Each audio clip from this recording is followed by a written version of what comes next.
Carmen Dahlman with High Desert Screening, and I'm hosting a Filmmakers Symposium panel here. We're going to have on our tables the City of Albuquerque Film Office Karen Criswell, Director Rebekah Wiggins, Distribution Company Herb.tv Eric Streeper, Writer Ashley Serrao, and film composer music Mariano Saulino. And you guys are welcome to ask any questions that you have. They're going to introduce themselves, tell us a little bit about their background in the film industry, and don't be afraid, just hit us up with your questions, and I'm here to deliver those questions for you. Thank you so much, and hi guys. Hi. There.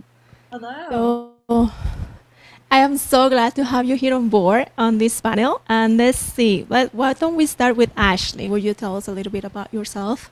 Sure. I'm an actor and a writer. I have done a little bit of producing as well. I started my journey, I guess, since I could remember I was writing. I have some really embarrassing journals that I should probably burn from like 1994, with like the lock and key. So always been a writer. I went to film school in college and studied screenwriting at Loyola Marymount. Worked at some different production companies, worked in film festivals, and ultimately decided I wanted to tell my own stories. So I'm always writing. I actually write with Rebekah. We just, well, I guess not just, but we finished our Western pilot a while ago, and now it's moving into a really exciting stage of production. So that's happening, which is so cool. And like I said, I'm always writing, but I'm also an actor as well. So getting to write my own roles is really, really exciting as well. I have an agent out here in New Mexico, and I go on auditions and all that good stuff. But I guess the most thrilling is to be able to write my own parts. So yeah, I just think I appreciate what you're doing, Carmen, to support this community and just provide a platform for us to talk about what really matters to our hearts and souls. So I appreciate you. And I'm really excited to learn more about all these amazing people in this panel. So thank you. What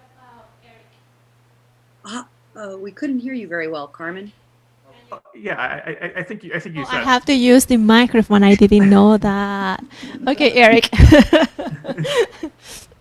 I'm so happy to be here. It's an amazing group of people. I feel really honored to be among all of you. My name is Eric Streeper, and I'm one of the founders and the CEO of Zerb.tv. And we are a video streaming platform. And so we were, based out of Santa Fe, and basically finding new ways for independent creators, especially to monetize their work. And so the way that we do that is primarily through hosting virtual events that people buy tickets for, and then making it so that platform is basically accessible to anyone. Just really happy to be here. Thank you so much for putting us on. Awesome. And then what about Rebekah? Hi, so nice to be here with these amazing panelists. I was very excited as well, as Ashley said. Ashley's my writing partner. I am a writer, director, filmmaker. And I started actually in the industry in acting. I'm still an actor too. I just got off a film actually in Northern California. So still an actor as well. And started acting in New Mexico, got into the industry. I didn't have any kind of background in it. So maybe that's an encouragement to some folks. I really believe art is in the doing. And so I got on film sets and I learned how to get an agent and how to start acting.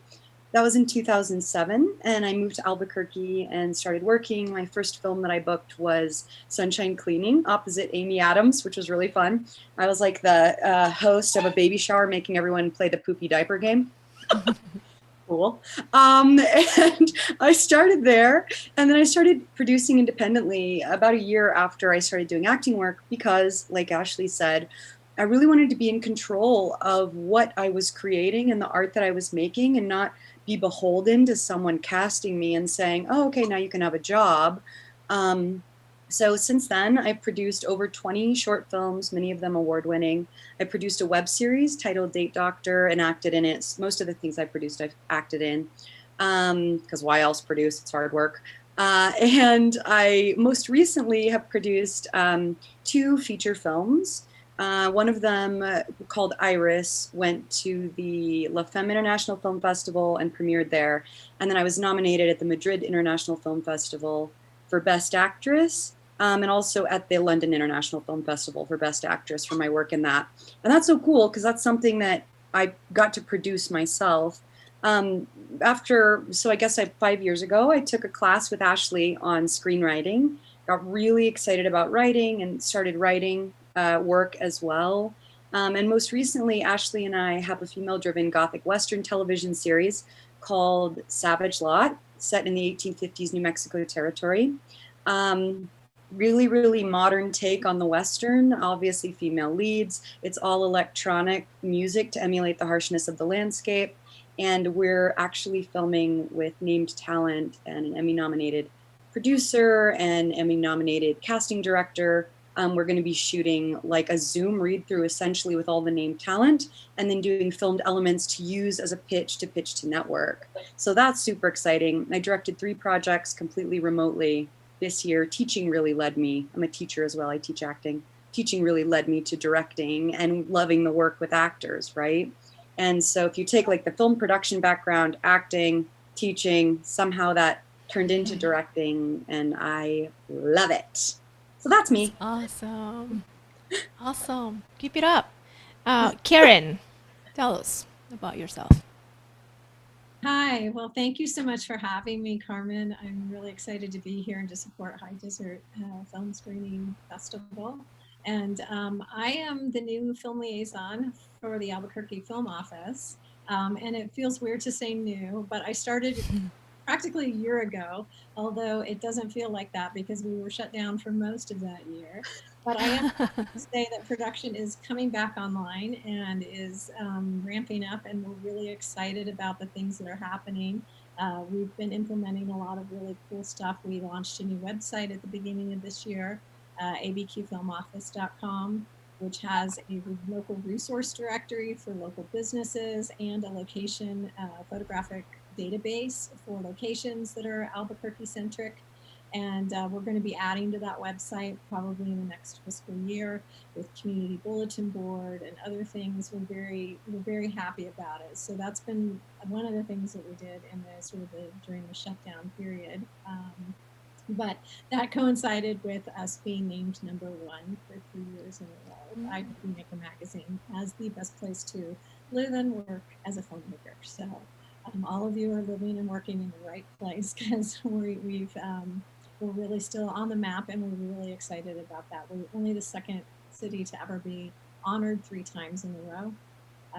New York was the other, and of course, movie makers taking New York and LA off the books and put them in the Hall of Fame, or they would win every year. So anyway, it's been pretty exciting.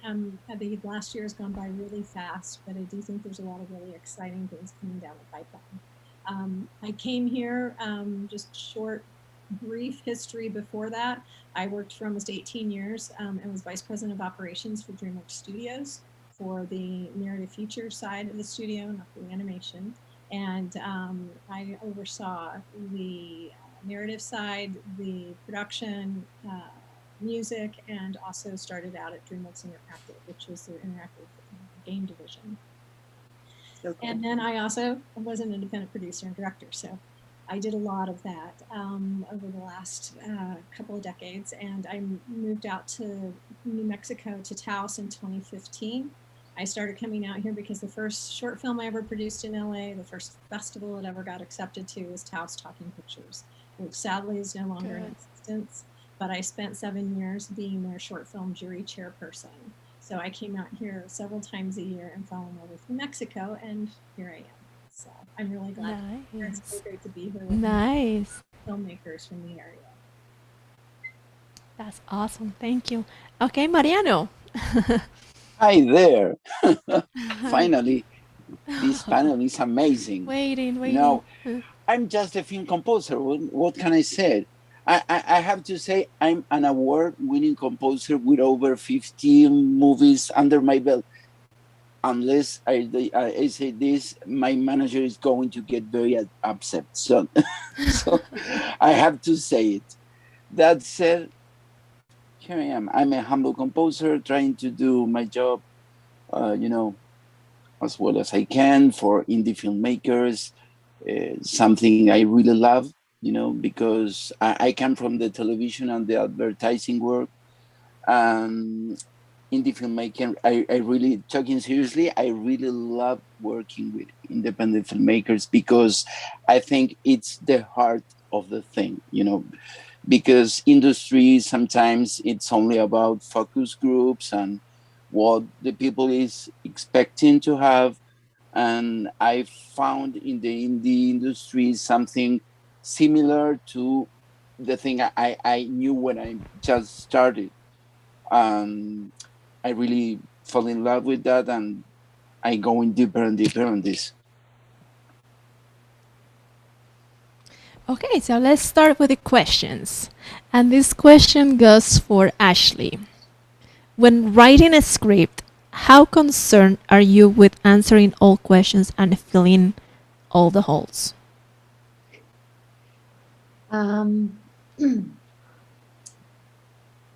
So I never want anyone to be confused when they read my script. I think it's okay to not say everything. And like sometimes when you watch a movie and it doesn't tie it up nicely for you in the end, but it leaves you thinking and it leaves you with questions, I find that's okay because it kind of leads me to an exploration of self, an exploration of human nature. But I never want to someone to read my story and be like, wait, how did she get from A to B? Like, why is this happening? I don't want like a fundamental confusion about character or motivation or plot. So I get pretty, maybe a little anal, maybe a little neurotic. Maybe Rebekah can attest to this, that everything makes sense. Like it needs to like make sense from A to B, and it needs to have really clean lines so that, formatting needs to be really clean, really know your craft, know what you're writing to, but never leave people with fundamental questions of like, what, like, how did that happen? Why are we watching this show? I never want that feeling. But, for example, we wrote a pilot, and I've written other pilots where you literally have less than sometimes 60 pages. And even if you're writing a sitcom, sometimes you only have 22 pages, and you need to introduce an entire show. You need to introduce main characters, supporting characters. You need to set up seasons and a whole entire arc of a character, a main character. So, but you only have this amount of space. So it's okay to leave some room for us to find it out later. But what we want is to plant the seed so that we know it's going to come. Like the audience needs to trust that we're leading them somewhere, and we're not just like writers who forgot, or like sometimes as writers, you have it all in your head, and so you think everybody understands it, but it's not necessarily all on the page. So anyways, I think I'm kind of talking myself in circles, but basically what I'm saying is, leave some teasers, leave some interest, but never leave us confused. Oh, nice. So, do you think it's easier to write a script like short films or like feature? What is the easiest? I think actually short films are more difficult because you have to tell a complete story in a short amount of time. With a feature, you have all this room to develop character. You have all this room to give us like backstory. With a short, and a lot of festivals typically don't like to take films that are over 20 minutes because it just takes up more time in their slots. Like they have an hour and a half slots. And if you're a really, really long film, you've got to really, it's got to be so good if it's long, not saying you can't do it. But I think with the shorts, you've got to tell a complete story in sometimes like 10 minutes. Like the one short I actually produced was 11 pages. So I went a little over 10, but and it was challenging. I mean, I want to say it took me a year and a half to really hone in and refine it and get it to where it was only the essentials, but the essentials that were there were so potent to the story.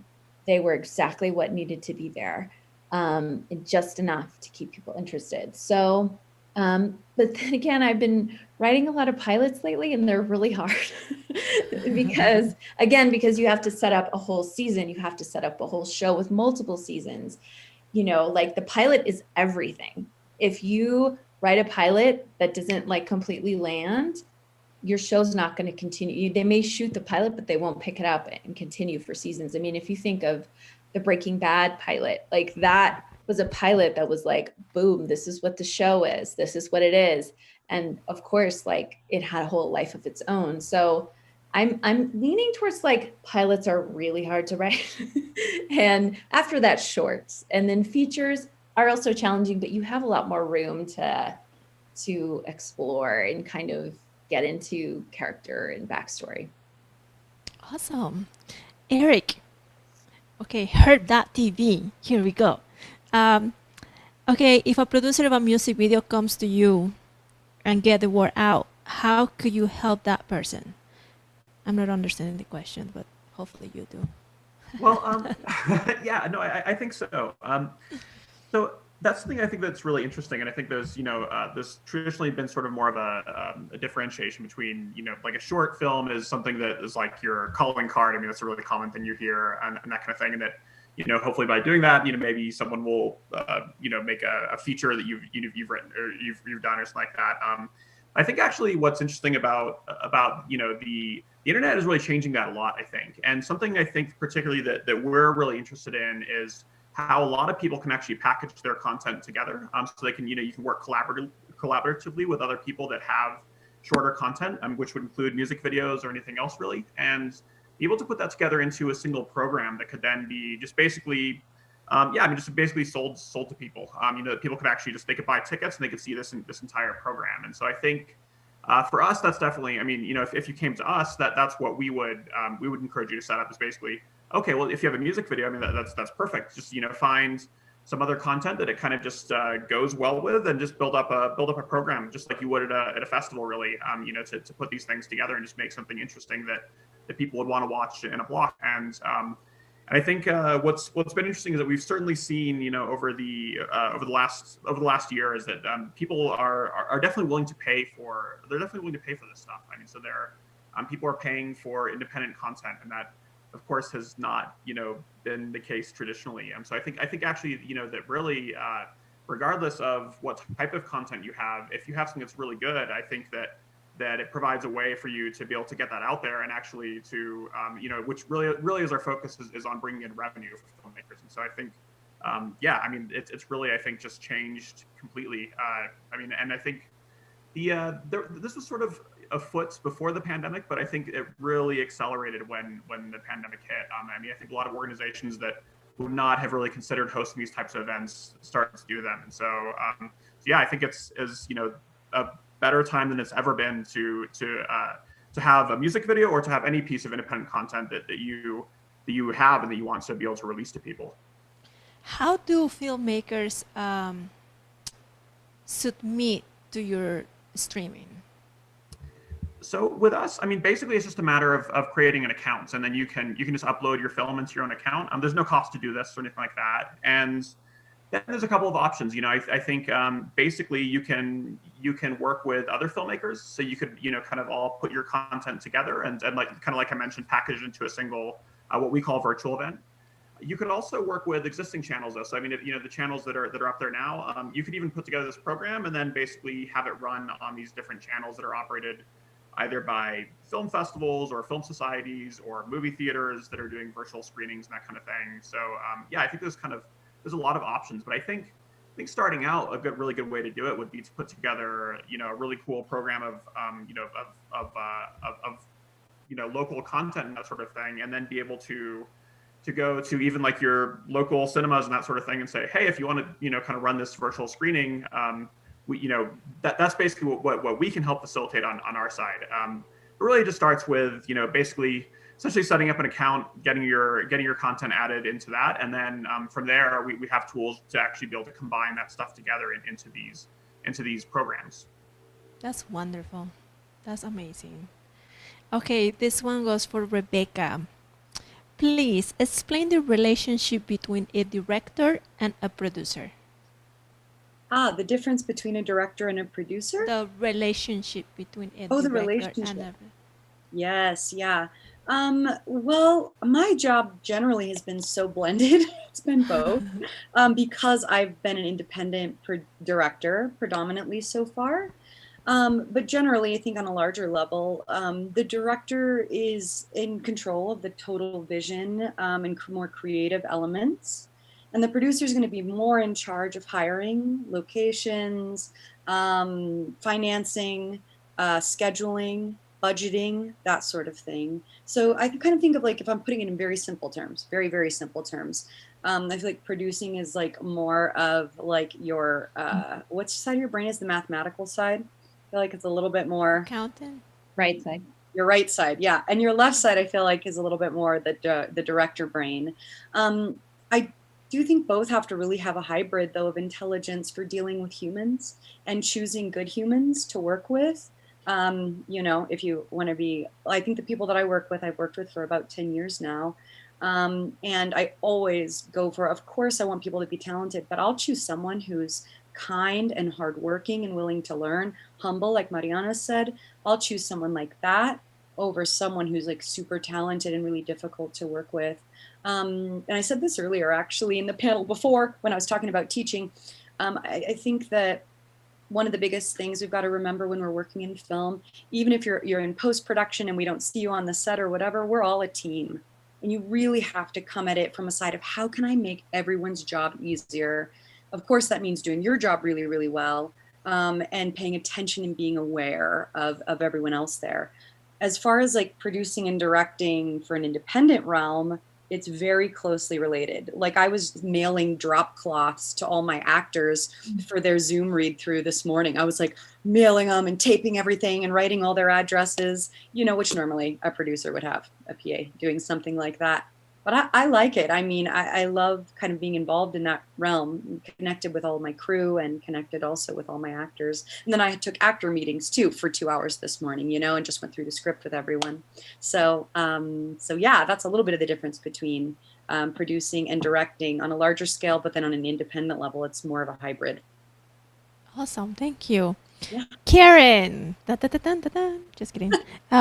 What kind of help can I development film writer, director, set, whoever is involved in the film industry, I guess, get from the Albuquerque Film Office?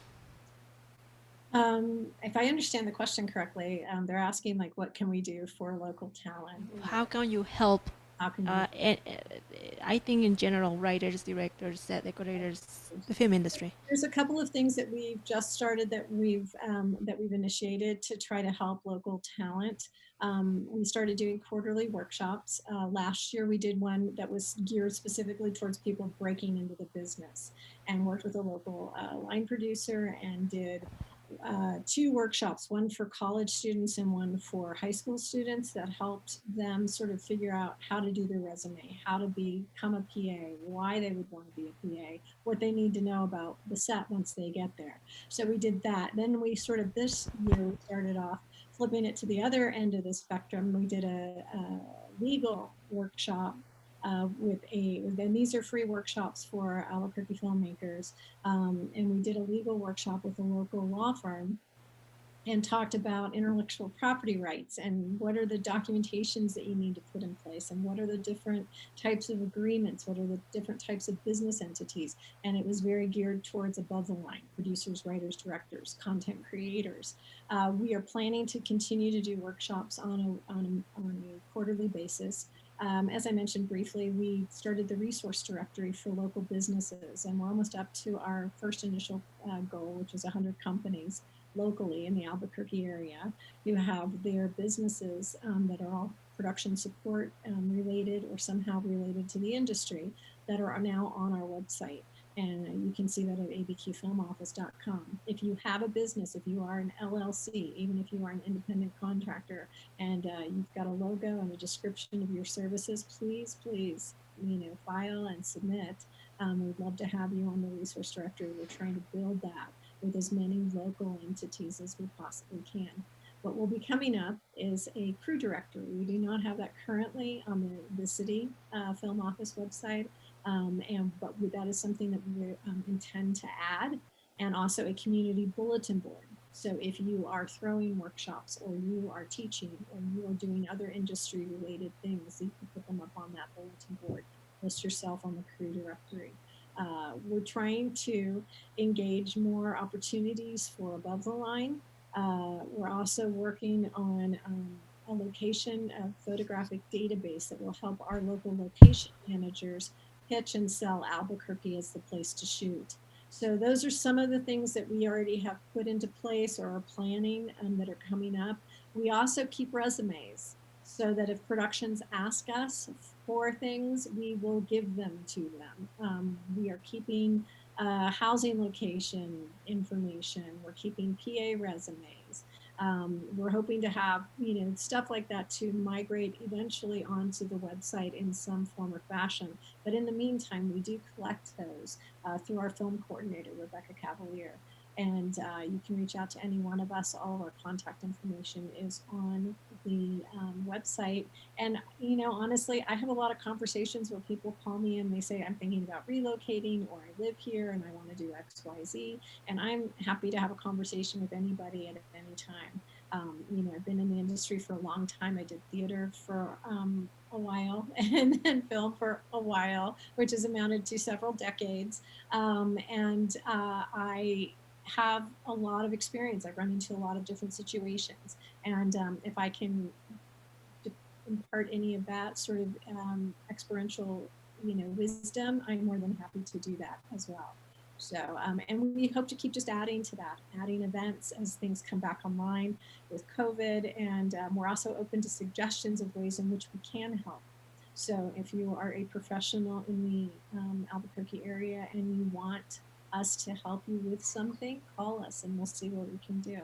We may not always be able to do what you'd like for us to, but we definitely want to support our local talent. It is a critical part of our overall film ecosystem. And we want to make sure that it's thriving and sustainable and that it lasts for a very long time, so we can all work in this industry in a place we want to live in, which for me is LA. So. It's good to know that, though. Yeah. Okay, Mariano, what is your favorite piece of music, and what makes it so appealing? Oh, that's a tough one. Sorry. I don't know. I think my favorite piece of music is the one I'm currently writing, maybe, because I'm pretty critical on my own stuff. So I always think that I have the opportunity to improve. You always have the chance when there's a tomorrow. So that's my thing. I really love to keep on trying to improve my craft on every job I'm into.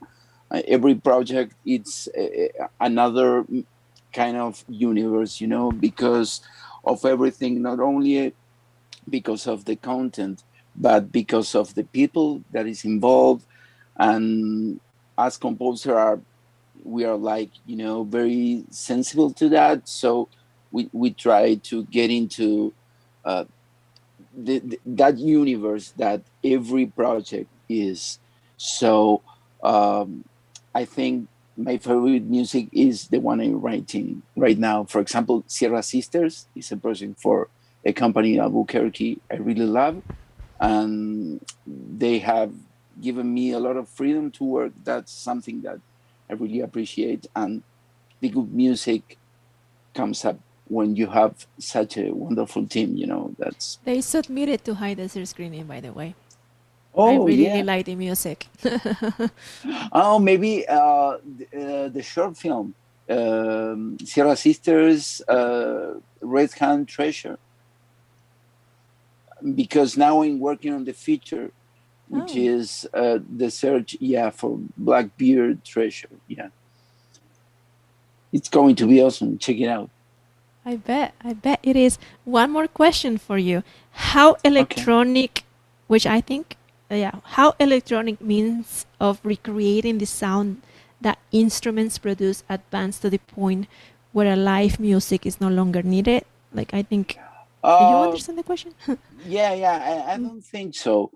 I really go for blending things, blending this different stuff. I love acoustic instruments because they have this kind of feeling that every time you play an acoustic instrument is different.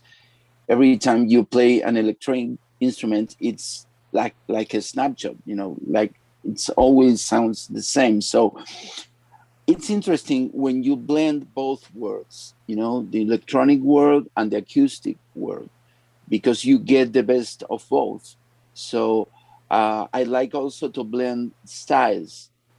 For example, orchestral music, electronic music, world music, which is something really, really interesting for film scoring too. I love blending all that kind of different cultures, and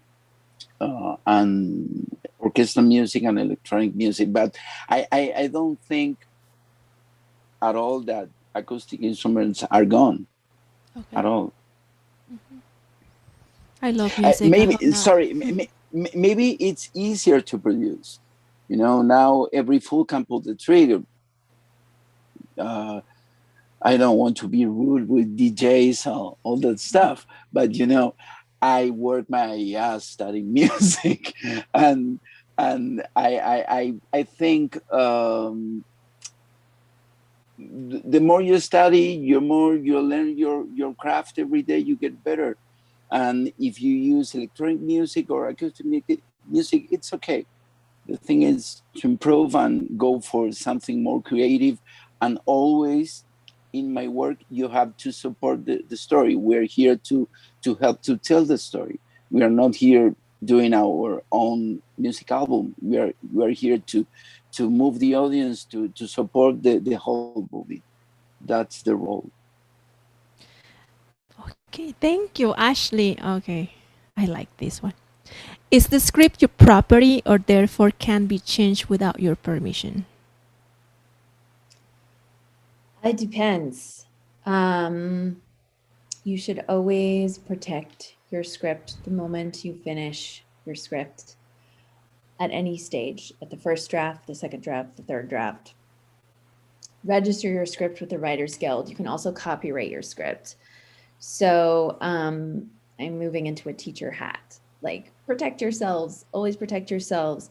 If you sell your idea, then you sell your idea, so it just depends on contracting. So I would always have somebody on your side, whether it would be a lawyer, an agent, a manager, to read contracts clearly, so that you understand what you're signing over.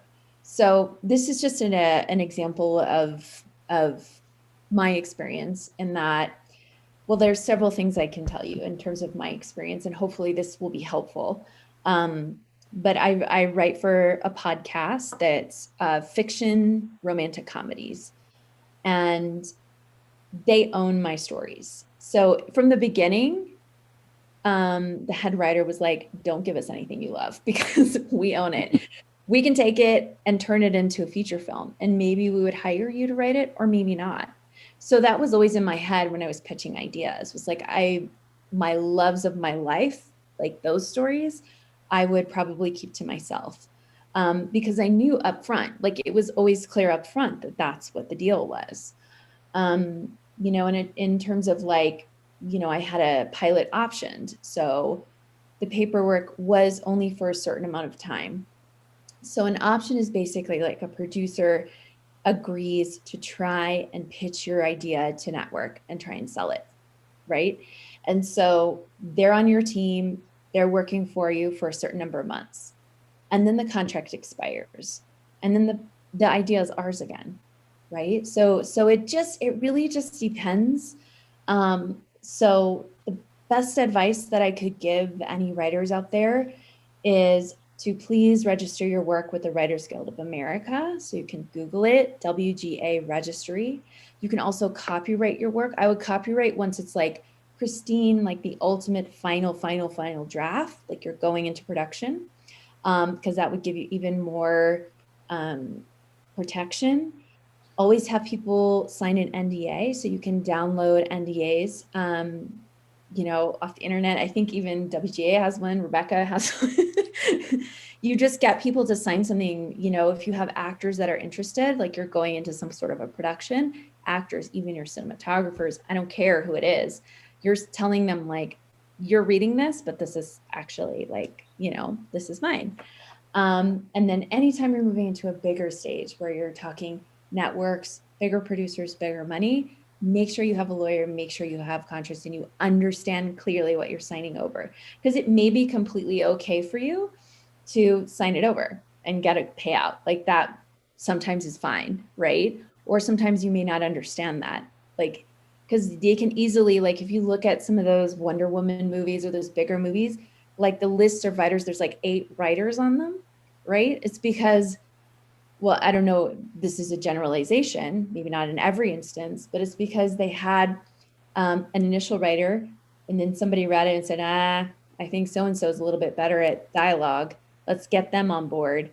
And there goes the old writer, here comes a new writer. And then, oh, wait, this lead actor doesn't really like this line. Let's get this one and come, you know, so there's a lot of that going on. I think if you have the right protection and the right contracting and stuff like that, then it's just going to protect you even more. And then on more of like a woo-woo level, like an energetic, spiritual level, ideas are in the air, like, right? We're alive, we are of creation, we are creators in this panel. All of us are creators, right? And so there can sometimes feel like there's a general theme and you're like, oh, I had that idea. And then that person wrote the script and made it, right? Yeah. There's this feeling like you all are like, yeah, right? Been there. It's in the air. So just be mindful. Like when an idea comes to you, it's coming to you for a reason. You are a vessel. So if you are open and you want to take it, you can take it. It's been given to you and you can do something with it.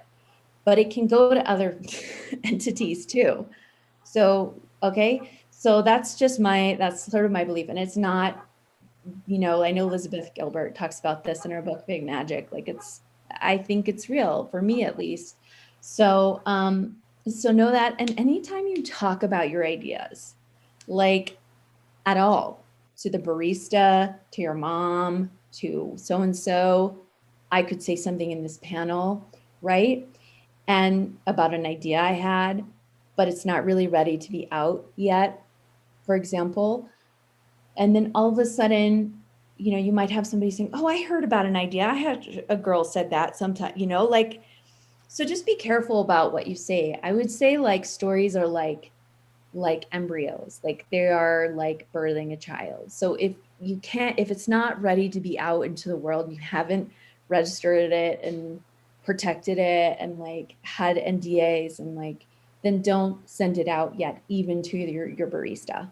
Because you'll have people who will talk about it and talk about it and talk about it, right? And then they still haven't written the script, but they're like, you know, I'm sure a lot of people will have this instance where like you're in a position where you're like, oh, I'm a filmmaker, or I write for movies, or, you know, and they're like, oh, I have the great idea for a movie, like My Gardener, you know, and they tell you this story about this guy, and it's like, it hasn't even been written yet, but you're sharing the idea, and now it's out in the world, and you have no control over who takes that story, and you have no say in that was your idea. So stories are, I think they're sacred. And if they come to you, you take them and you treat them preciously as if they were your unborn child. No pressure. But that's, I think I answered your question. I'm not even sure. Sorry, Definitely. and then one thing, sorry, and then it comes Fox and they say, we want to buy this idea of yours. What do you do? Oh, if somebody wants to buy my idea, Yeah, my you idea let or go my your script? baby just like that. Oh, it It's a depends. tough one. It depends. It depends. I Yeah. think you need to understand your expectations. When I was early in my writing career, like fresh out of college, and I'm also an actor, I was like, I'm going to write this script. I'm the only person that can play this part. Because I'm the only person that can play this part, I'm going to make it really hard to sell it. You know, that's maybe not the conscious thought, but the unconscious thought. And so I just like had an idea of like exactly how it had to happen. So it never went anywhere. So I think you have to like, what are the non-negotiables? The non-negotiable is that what? That you have to play the part, that you have to be in the writer's room, that you have to X, Y, and Z, right? Or you can say, I'm okay with selling this and making my money, and Yeah. having it be on my resume and getting the next gig. I think it's a process, because I think we are hired artists. Yeah. We are artists for hire. That's our life. So it's a process, because you are supporting the final product. You are just a small part of all the process. So I was thinking as you were talking, I tend to keep a few things for me, but maybe for me and my family, to share here. Just that. Every other thing, I have to let it go, because you have to be part, of all the thing, we create together. But it's a very tough process. Very interesting what you were saying. Yeah. I think what Mariano is saying, and this happens in every single production, everything changes as it goes. Like pre-production is one thing, but then while you're in production, you never know. Sometimes you have to adjust things because of tech problems or because of money-wise or acting-wise or whatever, and it changed the whole thing. And then post-production, editing, it changed things. So we have to be easygoing. So is it Ashley? Do you think that's why a lot of writers decide to direct their own thing so that they don't go through that as much? Or well, I think it gives you ultimate vision. I mean, at the end of the day, you know and see your story the most. And that's why I was like, oh, it's such a thrill to be able to act and sometimes produce my own stuff. Actually, mostly just act. But, it's such a thrill to be able to be a part of then your vision, because then you get to tell the story you intended to tell. So every time, like, your story gets told in my experience 3 times. You write it, you've told a story. You have a director who tells a story, and then you have an editor who tells a story. So they're taking your material, interpreting it, So you can't hold too tightly, because film is collaborative. You cannot maybe you can make a film by yourself. It'd be really hard, but like, you mostly need to have other people. And sometimes you're not going to like the wardrobe choice, or you're not going to be like thrilled with the location. You pictured it like this. But like, to trust in the fact that you're collaborating with people who are also creative, who are also artists, and trusting in their vision. I was thinking about what Rebekah said, that she always collaborates with people that she thinks are kind people. Easygoing, open-minded, because it's like you said, everybody has a different skill or ways to do things, and you have to know who you're talking. Yeah, trust. Yeah, you have to trust. Trust. And like, I guess I want to say too, like, just know your non-negotiables though. Like, I remember being in production for my short film, and it's like 3 a.m. We're shooting the main scene of the film, and the director came and was like, wanted to change the entire like climax of the scene into something that it wasn't. And I was like tired, and everyone needs to go to bed, and I'm like, I could just let this go. Or I could be like, no, this is the story. This is the story I wrote. I believe in the story. This is the one thing I can't negotiate. I negotiate because the audience knows. Yeah, and the audience knows that about your story. They really connect with that, and it's your baby. You know how to take care of. So know what you're not. Yeah, and sorry, I think it's not only about being professional. You know, it's about being a team of human beings that take care of each other. And I like what Carmen said about trust, because when I can trust the director, I can write better, because he's letting me, you know, expand my mind, trying to get the best I can for the story. But That's even as an something. actor, even as an actor, sometimes you read something and Yeah. you're like, this doesn't feel right. Yeah. And that happens, you know. But it's a tough business. Yeah. Yeah, for sure. Yes, I think Rebekah. I think a little bit like the Japanese aesthetic of wabi sabi, with a lot of stuff too. It's kind of like perfection in the imperfection. So when we're collaborating, no one's going to have a perfect vision come out, even including the director, right? But it's kind of that releasing and surrender to each other and to the group. And that's why it's so important to have team members, and team members including, you know, your lawyers and stuff who are watching out for your contracts, your agents, your managers, who have the highest interest in mind. And I very much come from like the belief that Ashley does too, of like this kind of higher purpose and calling that we have as artists.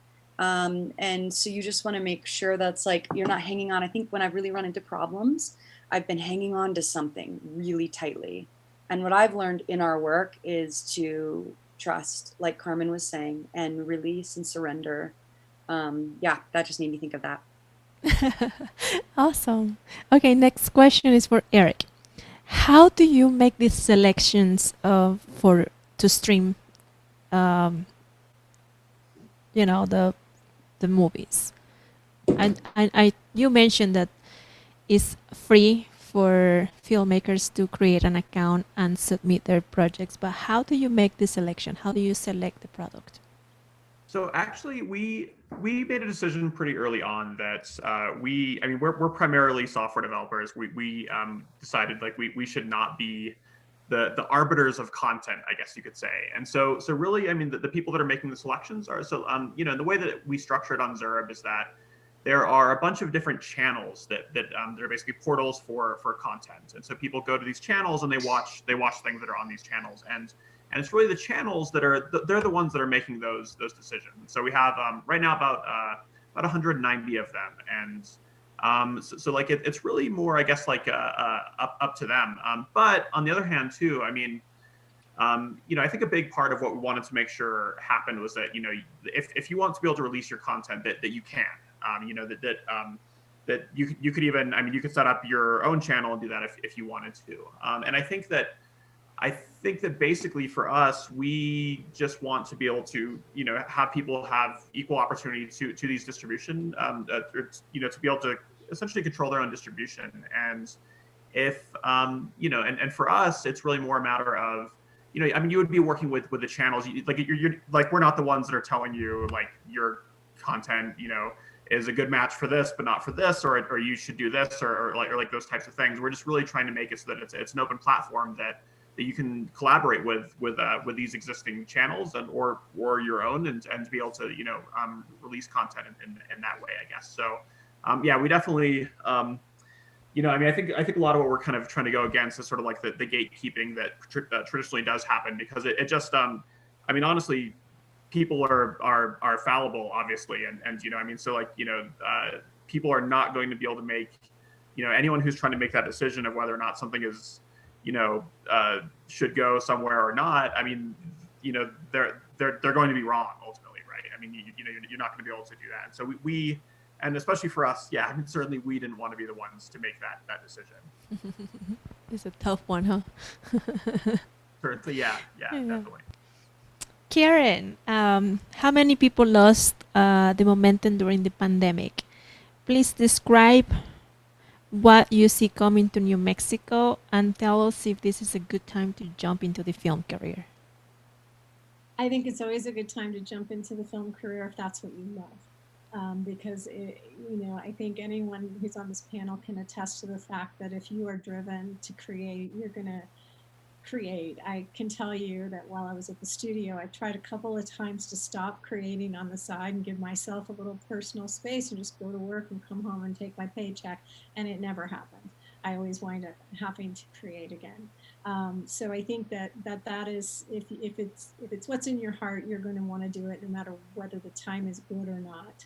And I've had some pretty bad timing. I launched a new endeavor last February that was helping people get their projects into production. And then, of course, production shut down in March. One of the things that was really interesting for us is that even in spite of the pandemic, in spite of the shutdown, there still was, according to the state film office's direct spend statistics, $275 million that went into the New Mexico economy in fiscal year 2020. That's pretty incredible given the amount of shutdown time. And I think we are on track already to do more by the end of the second quarter than we did in the entire last year. My hope is that we'll be back on track with 2018 this year and surpass 2019 in 2022. That's my hope and my goal. There is a lot of projects coming down the pipeline. What's been really interesting about, we had a few big things come in the fourth quarter of last year, Prime October, one of them in Eastwood. But we've had in the first quarter, we're not only seeing the series and the studio projects, we're seeing independent features and short films and commercials and even some emerging media. So to me, that says that the whole entire film ecosystem is starting to come back online. And that bodes very, very well for all of us. So as was mentioned, I think, the story is the key to being successful in film. And I think storytelling is an incredible human gift that we have. And I think there's so much, I know from my own perspective, having created a lot during the pandemic that I'm starting to work on and get out there. I know there's got to be a ton of material that's coming down the pipeline of artists who really buckled down and put the pandemic to good use and created art. And I'm really looking forward to seeing it. The pipeline looks really strong, both at our city and state level for productions coming into Albuquerque. I'm talking to production businesses that want to relocate here. There's a lot of really exciting things that feel just around the corner, and I'm pretty excited about how we're going to wind up this year. It started off with a pretty good push, and things are starting to pick up, and we've got a lot of things coming in like May, June, July. I think summer is going to be super busy. So do you know the projects that are coming in town? I know some of them. Okay. But we, a lot of times we are under kind of an NDA ourselves, especially with studio and intellectual property. The studios, having come from that world, they're very particular about when they launch, when they announce, what pieces of their information that they give out when, about what projects they're doing and where. And so a lot of times we can't speak about the specifics until they have given us permission to speak about the specifics, very similar to a non-disclosure agreement. So, so while I do know quite a few things that are coming in, I'm not at liberty to talk about all of them, but I can say in aggregate, we have a mix of incredible projects coming in, from big studio series to little independent short films and student projects that are coming down the pipeline in the next few months. So to me, that means that the health of the film industry is starting to rebound. That's good. That's good. Yeah. Okay, Mariano. Yeah. When you produce the music for a film, for a short film or for a film, how do you, I don't know how to ask this question. It's so kind of like weird. Do you look at the script, or do you look at the movie and Good you question. start producing as you feel it? Like how do you do it? Good question. I'd like to write to picture, because a few times they gave me the script to sketch a few ideas. I made my own movie in my mind, and I imagine the actors, the actresses, how they said every line, and once I see the final product, it was quite different. So I really believe in cinema, because that's the final product at the end of the day. So I like to write to picture. That said, sometimes we are always rushing in this profession, and they say, okay, Mariano, would you like to do a few sketches reading the script? Okay, I have to do my job, so I have to adapt to that. But I think the best way to write to picture is writing to picture, not reading the script and writing your own movie. That's what I think about that. So technically, you produce the music when the movie is technically done? Yeah, once I get the rough cut. Because, it's like, I feel that the movie tells you everything you need to know to write the music. It's right there. You just have to follow the acting and the story. So I'm like a fish in the water. Once they gave me the rough cut, I'm happy, and I'm like writing from Monday to Sunday.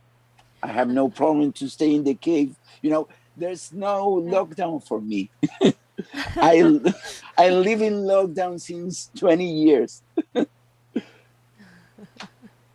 Something funny, about this dramatic pandemic that I made you smile.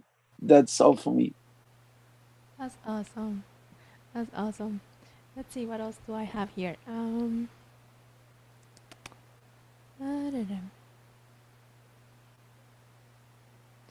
Rebekah, how important is the relationship with the writer? Is there any relationship between the director and a writer?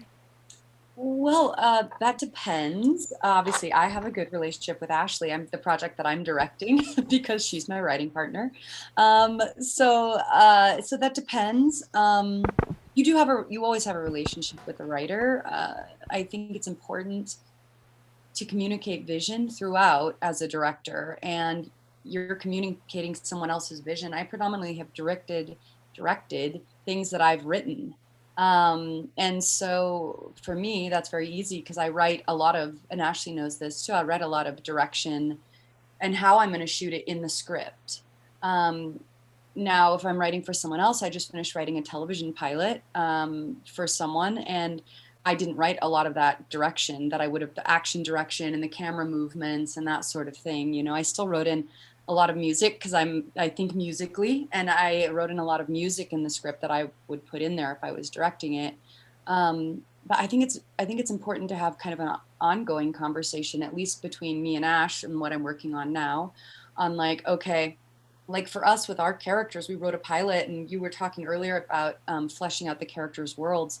We have all of our characters' backstories. I mean, it's like George R.R. Martin kind of stuff. Mm-hmm. I know, like, based on who someone is, it's going to change the way they drink a beverage, the way they do the dishes. It's like, so to write something, I think if you stay connected to your writers, you can really pull in way more history, which helps you as a director when you're casting, because you're like, oh, okay, so I know this one came from like a really hard background. She's an 11-year-old kid, but she was like physically abused by her father, right? She had to fend for herself. That's going to be a different 11-year-old. So for me, I find it very important to communicate with my writers. And I always like to go back and ask questions. Well, like, okay, why did this character do this in this scene? And the writer has the history, So then I have something more valuable to give my actors, which just makes for better product. And I think we all know this, but it all starts with the script. You have to have a beautiful, I've said no to directing projects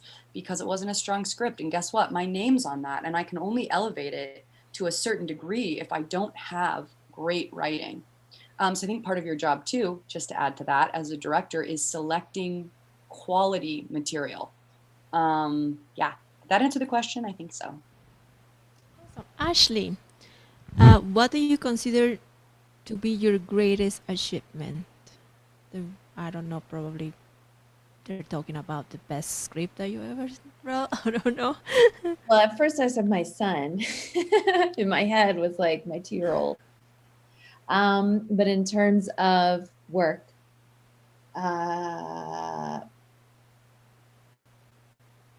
to generalize, to just be continually writing. That is a great accomplishment, to be committed to the writer's path and write no matter what. That's what I do. Maybe not every day, most days I write. And that I think was really hard for me. To even like say that I was a writer in the beginning, and then to actually say like, no, this is what I do. I do this no matter what, even if it's produced or not, I just write. So that is a really big accomplishment. In terms of like my stories out in the world, I'm super proud of our pilot, our Western pilot that I wrote with Rebekah, and the fact that we have named talent and that it's, you know, gotten this far is so exciting to me. So I consider that a huge accomplishment.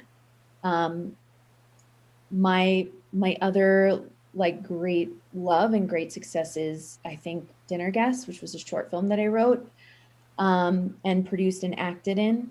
That was in 2017, and we played at Austin Film Festival, we played at Cannes Short Film Corner, we played at Dead Center, and actually sold the film. It's distributed, you can get it streaming online, and like I made a little money off of it, which was cool for a short film. So I think like that felt really complete to me. Like it felt like a really complete, you know, like I saw that project through all the way. I wrote it. I put my heart and soul into it. So I'm super proud of it. And I think it's a good film. So I would say my son, my Western, and Dinner Guest. That's amazing. This is for Rebekah. You're a woman of so many hats. Yes. I seriously wrote it somewhere. I don't know where I left it. You act, produce, direct, and coach. What is your favorite thing to do and why? Gosh, that's ever shifting. I think as creatives, that's always shifting. It's like, what's currently filling me up? You know, my dad's a fine artist, and a Western fine artist, and I'm fifth generation New Mexican. And I think for me, like, I'm going to get emotional. I think carrying on my family legacy of story of like my family, but in particular women who've come across, you know, who came across as pioneers. And we were not the first ones here by any means, but my family, that is our heritage, you know? So right now directing really feels like for me, because I can pull in, you know, like I said, I was raised on these beautiful visuals. My dad's an incredible, like I said, New West artist, Kim Wiggins, check him out. And so I have all of this kind of like visual stuff that I grew up on, just digesting in our gallery on Canyon Road.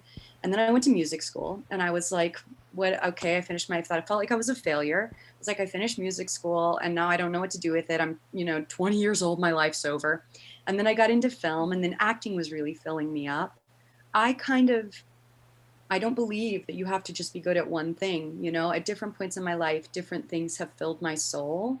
But right now I have that accumulation of like the visual stylistic elements of a painting when I look at a screen, plus music that's coming in that has been a part of my life my whole life, plus acting. I can work with actors. I love talking character, and my films are always a character in and of themselves. And so I get to pull all of the things that make me into one piece. And I think that is why directing is filling me up the most currently. And I see how I have been prepared every step of the way by source, by the universe, by God, whatever you want to call it, whatever you call it. I've been prepared at times when I thought I was a failure, when I thought that I had like given up on something. I was working a ton as an actor here. Then I went out to LA 5 years ago, no work. I couldn't even get in an office for one line, and it's like, it was the best thing that could have happened to me, because like we were talking about earlier, if you're meant to create, you can't help but create something. And what we have found during this time is that despite circumstance, if you're born to create, which we are as humans in general, we find workarounds as artists. So we started creating in different ways. So I would say, in a long-winded roundabout way, but it's from the heart, I would say that like directing right now feels truly like the pinnacle of all the things that I have loved in my life so far. I'm sure there will be more to come, but it feels like that pinnacle that I'm getting to express that in work. That's it. Yeah, thank Amen. you. Preach. Okay, so I am technically done with all the questions. Do you want to add something? Do you want to, I don't know, give any information out there? Any advice for filmmakers? Yeah, Karen? Well, first I wanted to say I felt exactly the same way about directing when I first started directing film. As Rebekah, similar background, music, acting, dancing, did theater, did catering, did all these odd jobs that somehow led me to really love the completeness of directing film. But my advice to young filmmakers is just keep making content. It doesn't matter if it's gray. It doesn't matter if you're using your iPhone. It doesn't matter if you're using GarageBand to mix your music. Just use the tools that you have at hand and keep making content.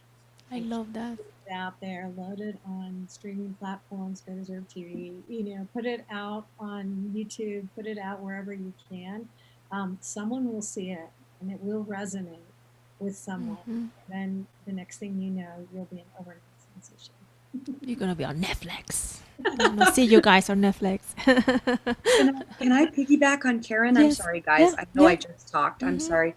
I think that like there's something so beautiful in knowing that like your voice matters as an artist. We need your voice. We need diversity in voices. We need different shapes, sizes, ethnicities, sexualities, gender preferences. We need more voices. And just because you don't see yourself reflected currently, it's like I believe it's Gandhi, right? Be the change you wish to see in the world. So that means you stepping out into the light. And by you stepping out into the light and allowing yourself to shine, you then give other people permission to do the same, right? Marianne Williamson quote, I'm full of quotes. So just give us your voice because we really need it. And as much as you need to create, we need you to create. The world needs you to create. So that's what I was thinking. So Marianne Williamson, the world does not profit from you being small, or something paraphrasing, but don't be small. Yes, Go big, go big. Be big. My choreographer in college always used to say, you know what, just keep smiling really big, and then if you mess up the steps, no one will notice. And my voice teacher told me the same thing. Really belt it. If you miss the note, everyone will hear your mistake. But if you don't belt it, no one will hear you at all. You remind me of me dancing ballet when I was growing up. Like I always carry a big smile, and then at the end of the show, my feet were bleeding. So it's just an example, but I look gorgeous, Part of the struggle, part of the, part of everything. You have to work on it. You have to keep going. So yeah.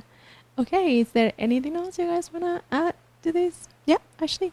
I was just say, but whatever both Karen and Rebekah said, yes, go and do it. Tell your story, but don't wait for someone to give you permission.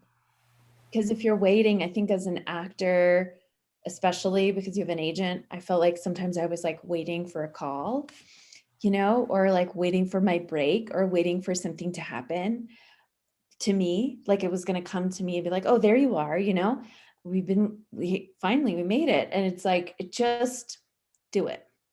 Even if it's at home by yourself in your room, creative energy is moving through you.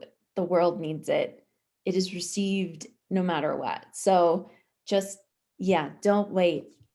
It's now. Now is the time. Eric, you're so quiet. Anything else?